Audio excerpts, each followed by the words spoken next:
Hello and happy February. Coming at you with another just kind of update of what's going on in the real estate market and what that really means for you. It's a really interesting time because kind of all the data shows that buyers should start kind of having the upper hand, but it's not quite worked out like that in reality.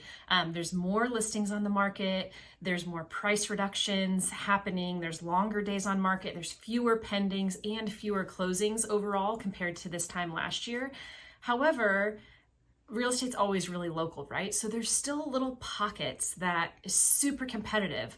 But generally speaking, what that means is there's more pressure on sellers to kind of have both that perfect price and the perfect condition.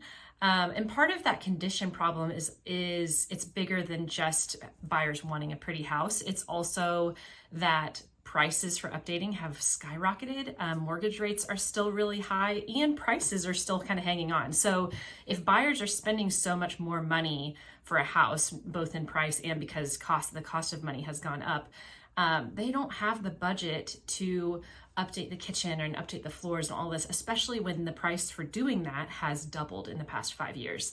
So buyers are more wanting like that perfect house if they're going to get it and not settling. But that ends up at times, and especially in certain areas, being multiple offer scenarios for those houses that are perfect.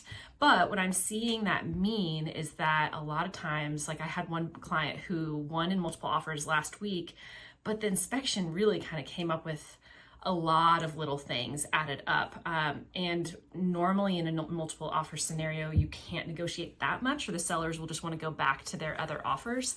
But we were able to get them over $16,000 in concessions because it was just items that were needed, and they knew they were more willing to negotiate with us than maybe in past spring markets, which makes for a savvy seller as well because they realize buyers are putting on the burden of all this cost of things. So what I'm seeing is sellers, the strategy is more important than ever. The condition is more important than ever, and also the willingness to kind of work with the buyer.